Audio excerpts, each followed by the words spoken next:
정확한 용어인지는 모르겠습니다. 에스라 공동체라 그래야 됩니까? 에스라. 아까 에스라. 이게 이제 바사왕이 보내줘서 돌아온 사람들. 에스라라고 하죠.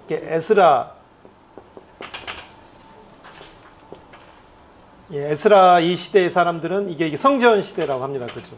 성전 시대고 이 정경입니다.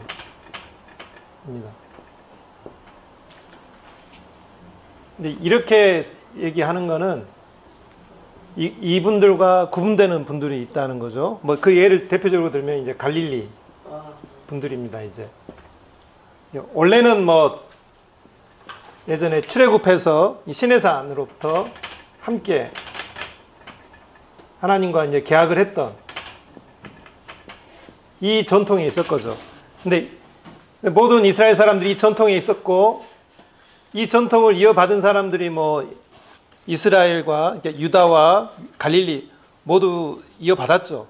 물론 이제 이스라엘 같은 경우는 예루살렘 같은 경우는 좀 더 이제 부유해지다 보니까 이 계약의 내용들이 좀 더 가진 사람들에게 좀 이롭게 되고 또 하나님의 말씀을 좀 적용해야 되는 여러 가지 희년이나 이런 내용들이 여기서는 좀 퇴색한 면들이 있었겠지만은 그래도 근본적으로 이 계약의 정신들을 모두 가지고 있었죠. 근데 시간이 지나서 결국은 뭐냐면 이들이 이것으로부터 벗어났다고 봐야 됩니다. 왜냐하면 이들은 변화된 게 없잖아요. 계속 갈릴리에 살면서 원래의 계약들을 자기들 안에서의 환경적인 요인으로서만 바뀌는 거지 외부적인 요인으로 인해서 어떤 변절로 가는 일은 없습니다. 근데 이들은 돌아와서 성전 시대를 하고 뭐 모세오경 등 이걸 정경을 합니다. 그러면서 이제 잘 아시다시피 이제 그 바사왕에게 어떤 순종하는 이중적인 모습을 보이는 거죠. 이거는 결국은 이제 친제국주의인 거죠. 제가 친자를 잘 못 쓰겠습니다. 이건가요? 예. 이 친이라고 봐야 됩니다. 이건 어쩔 수 없는 거죠.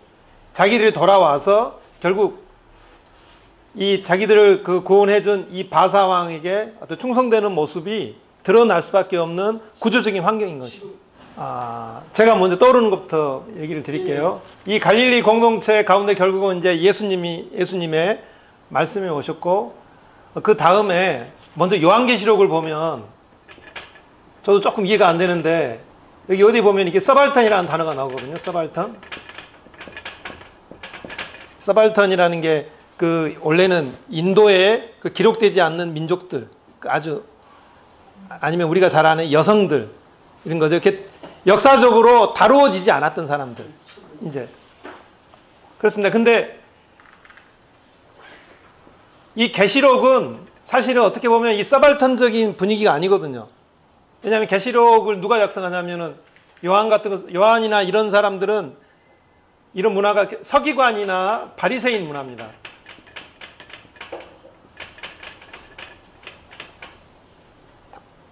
결국에 어떤 이 패턴들인 거죠. 예, 이들이 성전 시대이고 정경화를 거쳤다고 하지만 뭐 이들이 완전히 변절된 사람들이다라고 정의 내릴 수는 없는 거죠. 이들의 저항 방식이 이들과 다를 뿐이지 상황이 안 좋게 되고 예를 들어 로마가 이제 장군들을 보내서 우상 숭배적인 요소를 보이게 되면 때에 따라서는 이들도 이 서기관과 바리새인들도 처절하게 대항하기도 했습니다. 그런데 이제 이들을 서발턴이라고 하진 않거든요. 이들은 결국은 뭐냐면 공개적인 상류 계층의 사람들입니다. 그러니까 이제 이 정경으로 묘사되는 어떤 상류 문화가 되는 거고 이들은 이 갈릴리는 민중 문화가 되는 거죠. 민중이나 뭐 그냥 아래 하자 쓰면 하류 문화가 됩니다. 그리고 이제 결국 이 내용이 이 민중 문화나 하류 문화는 이 대상들이 이 공동체가 대부분 글자를 모르는 사람들이기 때문에 거의 100%가 이 정경화와 반대되는 패턴을 하는 거죠. 이 이야기, 이 말로, 이야기나 전통으로 옛날의 얘기들을 넘겨주는 것입니다. 그래서 이제 뭐 나왔던 얘기들이 이 복음서를 읽을 때 우리가 결국 복음서를 계속적으로 예수님 때부터 예수님 사후 5년, 10년 계속 시간이 흘러가면서 전해주는 방식은 마가복음 그 형태는 그대로는 아니었겠지만 처음에는 결국엔 다 이야기로 갔던 것들이 마가나 이런 사람들이 나중에 이게 글자로 정리한 내용이 거다. 이게 글자로만 정리됐지 중요한 어떤 형태나 핵심적인 내용들은 결국은 이야기 전통 가운데서 나온 것일 수밖에 없다라는 거죠. 왜냐하면 출발이 여기기 때문에 이렇게 와서 이렇게 가기 때문에 그렇습니다. 근데 이제 계시록은 이걸 이제 서발턴이라고 묘사했으면 사실은 이제 뭐 제가 이 교수님의 생각은 자세히는 모르겠지만 이 자신들을 전체적으로 굉장히 약하게 봐버리는 지금 상태가 됐다고 볼 수 있겠습니다. 시간이 흐르면서 결국은 이 어찌 보면 서기관적인 표현의 방식을 취하는 이 계시록이 처절한 게 제일 처절한 거죠. 패턴은 이쪽 패턴들인데 어떤 복음서 내용을 가장 정경화식으로 작업을 했던 이런 분들인데, 그러니까 저렇게 이제 싸움의 정도를 가지고 판단할 수 있는 건 아니고, 결국 그 갈릴리 공동체도 우리 묘사된 내용들 보면은 그게 이제 그분들이 항쟁으로 노골적인 저항으로 드러나는 경우는 거의 없었지 않습니까?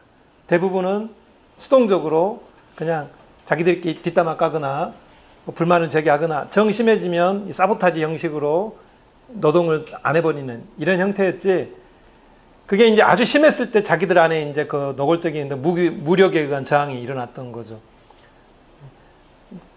그런 차이가 있겠죠. 근데 이제 그게 이제 표현에서 드러나는 것은 아무래도 저 갈릴리 공동체들 같은 경우는 그 하나님의 평등, 하나님의 주권을 좀 더 강조하는 입장이고, 이게 나와 하나님 간의 관계, 또 하나님이 우리의 억울한 걸 풀어주실 거다라는 좀 더 적극적인 의미, 신의 산 전통으로 돌아가는 어떤 그런 게 있는 반면에 이 서기관들, 이쪽 분들 입장들은 그 모세의 오경적인 틀, 율법적인 의, 이런 데 좀 더 이제 강조점이 있었다는 거죠. 그런데 이제 로마 군인들이 독수리를 세우거나 우상숭배적인 요소를 들어왔을 때는 그거는 두 집단 다 모두에게 굉장히 화를 내게 하는 행동들을 했던 거죠. 하나님을 무조건 섬기는 그 갈릴리의 공동체나 아니면 율법을 강조하는 그 서기관들 입장에서도 이것만큼은 인내하기 힘든 사건들이 아니었나 생각하는 것입니다.